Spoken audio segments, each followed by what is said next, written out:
Olavi, miksi olet noin tyytymätön ja kireä? Katariina kurotti kätensä ravintolapöydän yli ja kosketti miehen sormia. Ihan jäässä. Miksi ihmeessä olet noin hermostunut?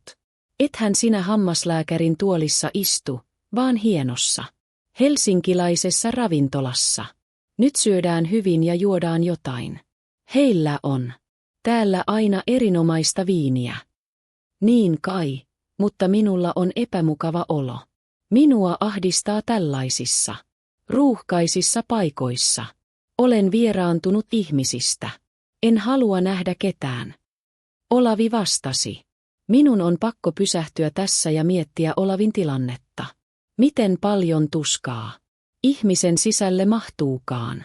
Tuo eristäytyminen on niin ymmärrettävää, mutta samalla sydäntä raastavaa. Kun ihminen menettää jotain korvaamatonta, koko maailma tuntuu viholliselta. Ei noin voi ajatella.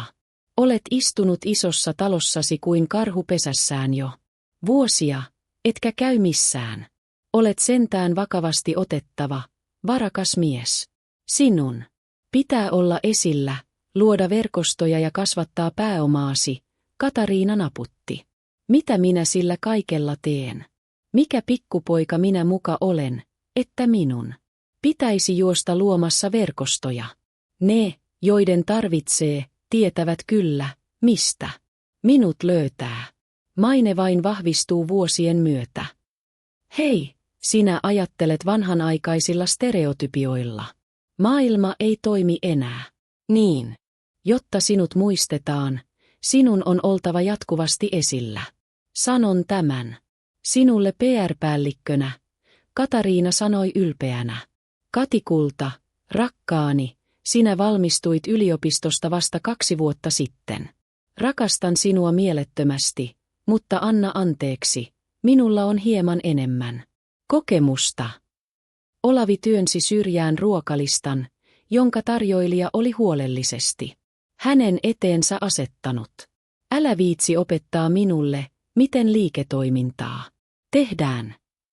Tässä kohtaa tunnen suurta ärsytystä Katariinaa kohtaan, vaikka ymmärränkin hänen nuoruutensa innon. Hän on pinnallinen eikä kykene näkemään Olavin sielun syviin arpiin. Olavi ei tarvitse PR-päällikköä, hän tarvitsee lohtua. En minä sinua opetakaan. Katariina mutristi loukkaantuneena huuliaan, jotka oli maalattu voimakkaan maattarosaisella huulipunalla, ja katsoi tulevaa aviomiestään. Haluan vain sanoa, että olen nuori enkä halua istua jatkuvasti 4 seinän sisällä.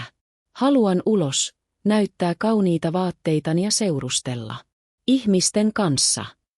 Mene vain, en minä sinua pitele, Olavi vastasi hampaat irvessä. Haluan käydä ulkona tulevan mieheni kanssa, en yksin. Enkä halua kuunnella selkäni takana ihmisten kuiskintaa. Olemme pari, ja meidän pitää olla yhdessä. Katariinan ääneen ilmestyy se oikukas sävy, jota Olavi inhosi. Olemme pari, ja olemme yhdessä, Olavi vastasi hiljaa ja vihaisesti. Kosin. Sinua, olet morsiameni ja pian vaimoni. Mitä muuta vielä vaadit? Tiedät hyvin. Miksi en voi sietää väkijoukkoja ja ravintoloita? Tiedän, kulta, älä suutu. Alkoiko sinulla nyt jokin syyttelyvaihe? Oletko unohtanut, mitä tapahtui? Unohtanut. Olavin ääni alkoi nousta. Severi, minun Severini. Muistan kyllä, anna anteeksi. Katariina puristi hänen kättään ja yritti rauhoitella. Hän katui, että oli edes ehdottanut ravintolaan menoa. Halusin vain, että saisit vähän muuta ajateltavaa. Irrottautuisit surustasi. Severiä ei voi tuoda takaisin, mutta elämä jatkuu. Meidän elämämme jatkuu. Olavi vaikeni. Hän ymmärsi sen. Rakasta poikaa ei voinut tuoda takaisin. Katariina oli oikeassa, mutta hänen sydämensä ei voinut hyväksyä sitä. Tämä on tarinan kivuliain ydin. Miten isä voisi nauttia hienoista illallisista? Käydä kylpylöissä ja iloita elämästä, kun hänen lapsensa ei enää koskaan näe mitään siitä. En voi edes kuvitella sellaista painajaista. Olavi oli sulkeutunut suureen talonsa Espoon rannikolle ja yrittänyt oppia elämään surun kanssa, joka kirjaimellisesti repi hänen sydäntään riakaleiksi. Metsäteollisuuteen perustuva yritys tuotti rahaa, mutta siitä ei tarvinnut huolehtia.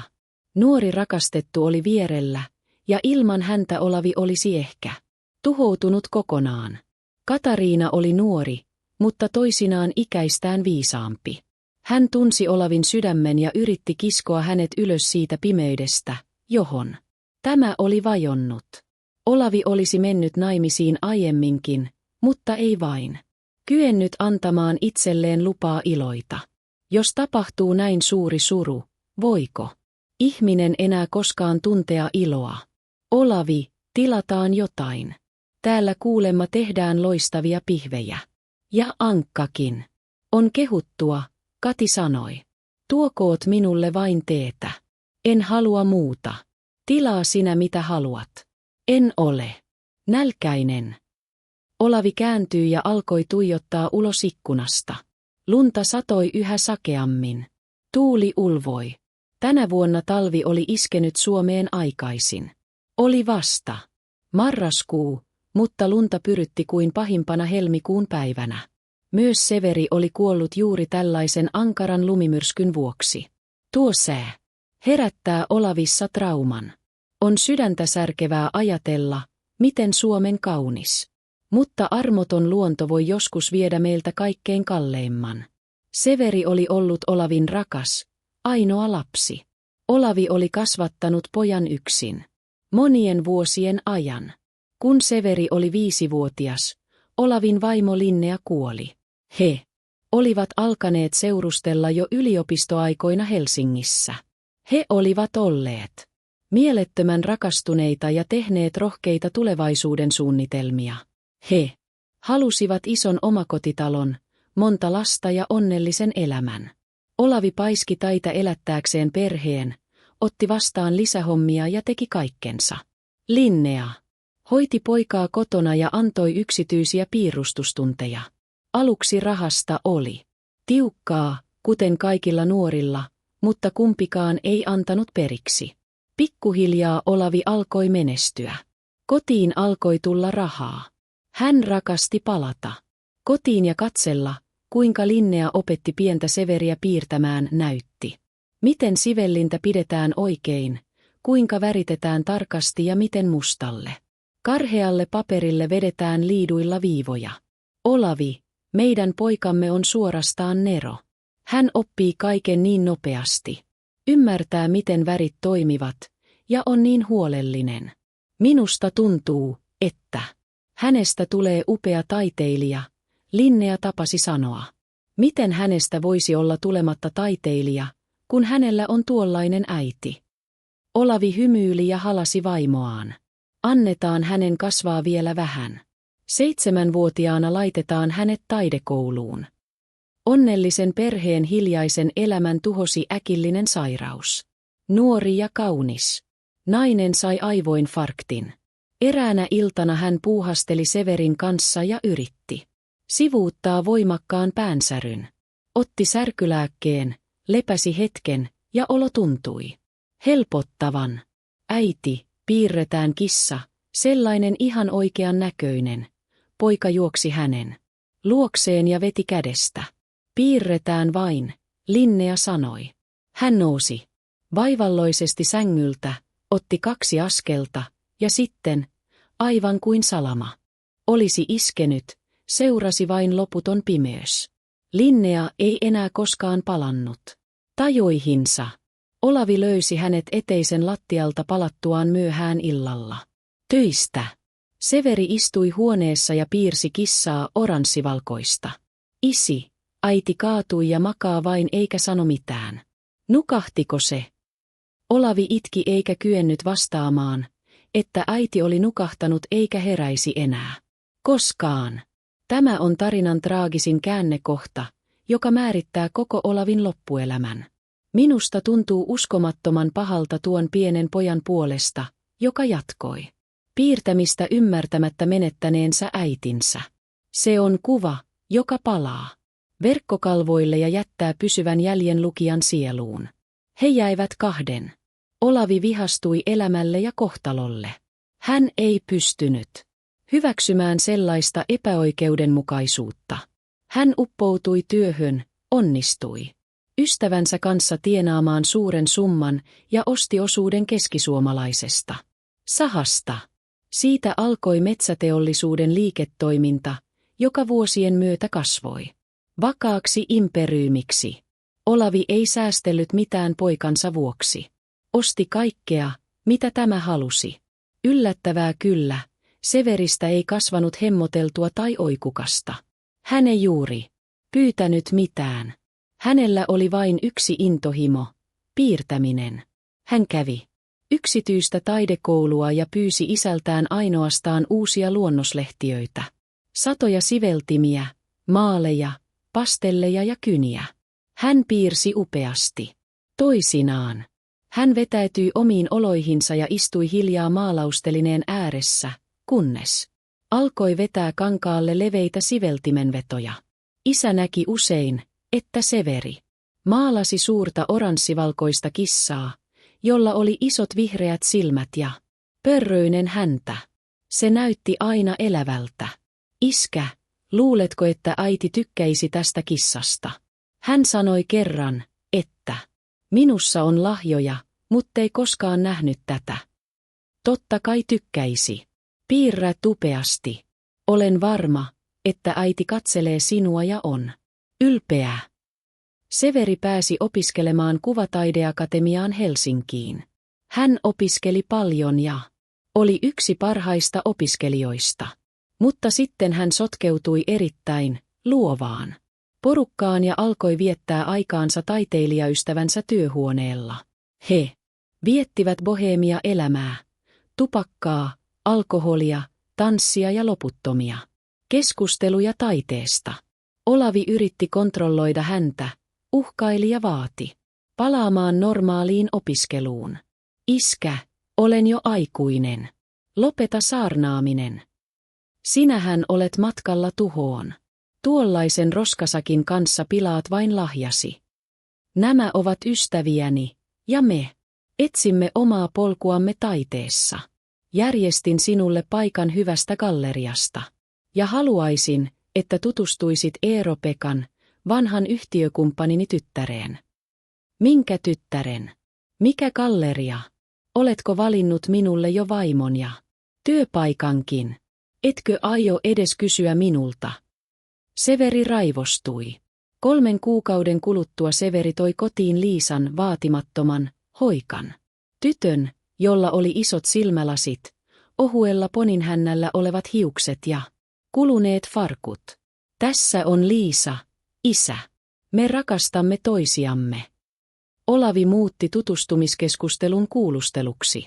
Selvisi, että tyttö oli myös taiteilija, mutta kotoisin hyvin köyhästä perheestä maaseudulta ja ansaitsi elantonsa piirtämällä muotokuvia kaduilla. Hän asui jaetussa soluasunnossa. Kun Liisa lähti, Olavi sanoi ankarasti, en halua kuulla hänestä enää koskaan. Hän ei ole sinulle sopiva. Soluasunto, piirtää kadulla. Joku epämääräinen perhe. Maalta. Mitä sinä oikein ajattelit? Jos jäät hänen kanssaan, jäät ilman minun rahojani ja tukeani. Ymmärsitkö? Ymmärsin. Sitten en varmaan mene koskaan naimisiin, Severi vastasi, poistui huoneesta ja paiskasi oven kiinni. Minun on pakko pysähtyä tähän. Olavin ylpeys ja sokea usko rahan valtaan on inhimillistä, mutta niin tuhoisaa. Hän antoi oman pelkonsa, pelon pojan menettämisestä marginaalielämälle muuttua julmuudeksi. Hän luuli suojelevansa Severiä, mutta todellisuudessa hän murskasi tämän onnen. Suomalainen jääräpäisyys on joskus suurin vihollisemme. Sen jälkeen Olavi ei kuullut Liisasta. Poika vaikutti ottaneen opikseen. Valmistui ja meni töihin galleriaan, ollen taas se kiltti poika, jollainen hän oli aina ollut. Naimisiin hän ei kuitenkaan suostunut menemään. Ja sitten tapahtui se kauhein. Severi kuoli järjettömässä auto-onnettomuudessa. Auraamätomalla, jäisellä tiellä. Hän oli palaamassa myöhään illalla galleriasta. Hän menetti auton hallinnan, joutui luisuun ja törmäsi puuhun. Mustalla jäällä. Kaikki oli äärimmäisen banaalia ja katkeraa. Maailma romahti. Yhdessä hetkessä. Olavi oli musertunut. Elämä osaa olla niin epäreilu. Kaikki tuo vaiva, kaikki raha ja vaikutusvalta. Ja yksi liukas tienpätkä voi viedä kaiken. Olavin katumus siitä, ettei hän sallinut poikansa rakastaa Liisaa, on varmasti polttanut hänen sisintään öisin. Palataan takaisin ravintolaan. Herra, ostaisitteko piirustuksen, ne ovat hyvin halpoja, kiltti, kuului lapsen sinnikäs ääni. Olavi säpsähti ajatuksistaan. Hänen vieressään seisoi köyhästi pukeutunut, noin 8-vuotias tyttö. Mitä? Piirustuksia. Mistä sinä tänne ilmestyit? Emmekä me ole missään. Tienvarsikuppilassa, mihin hovimestari oikein katsoo. Katariina nyrpisti nenäänsä. Häivy siitä. Odotas, Kati, Olavi sanoi. Hän tuijotti silmiään räpäyttämättä paperia tytön kädessä. Se oli se sama oranssivalkoinen kissa, jolla oli pörröinen häntä. Miten tämä oli mahdollista? Katsokaa miten kaunis.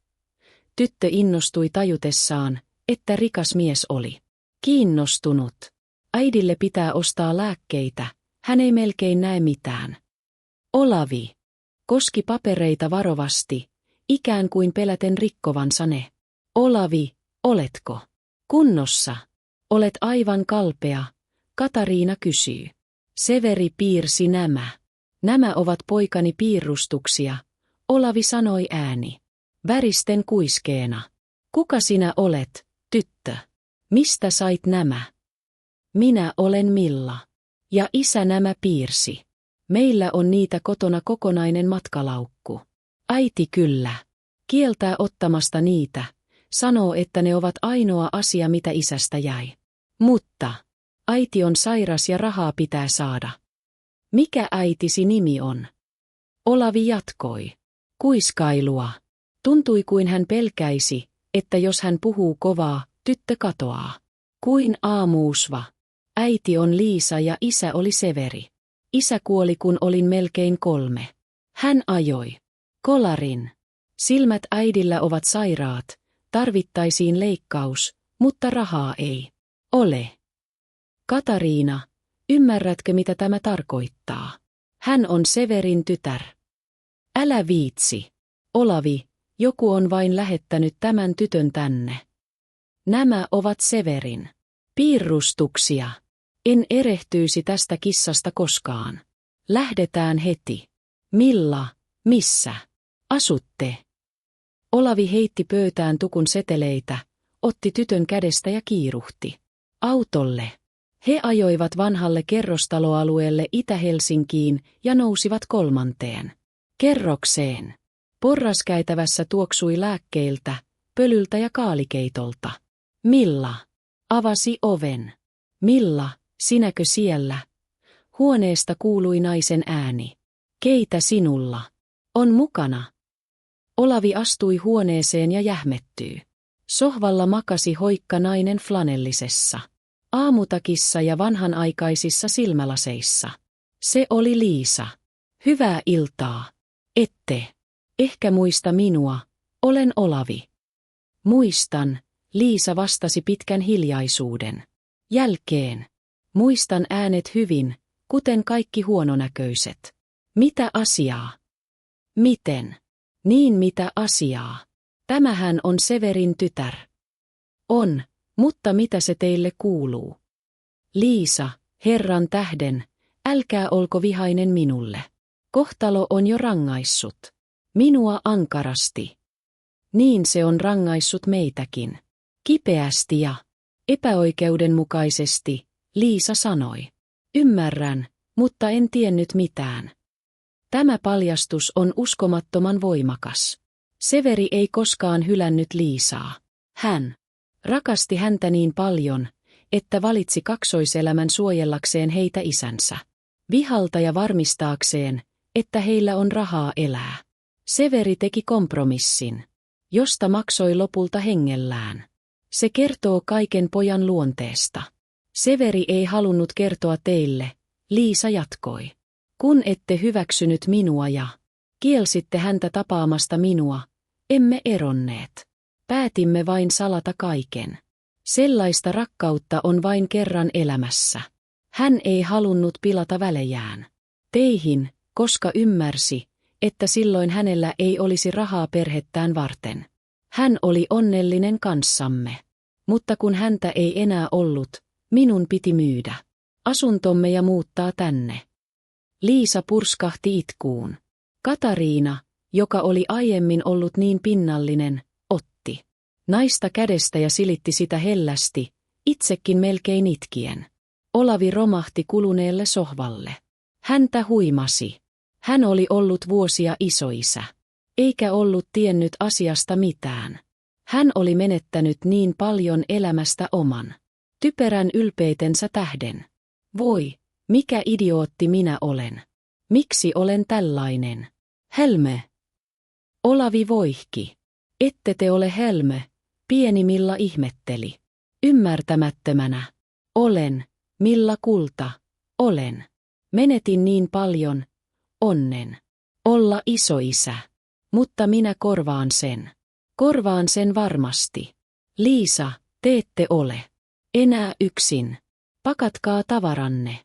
Tähän kamalaan asuntoon ette enää koskaan palaa. Tämä on tarinan kaunis, sovittiinollinen loppu. Anteeksianto ja rakkaus voittivat lopulta tragedian. Siitä päivästä lähtien Olavi otti täyden vastuun poikansa perheestä.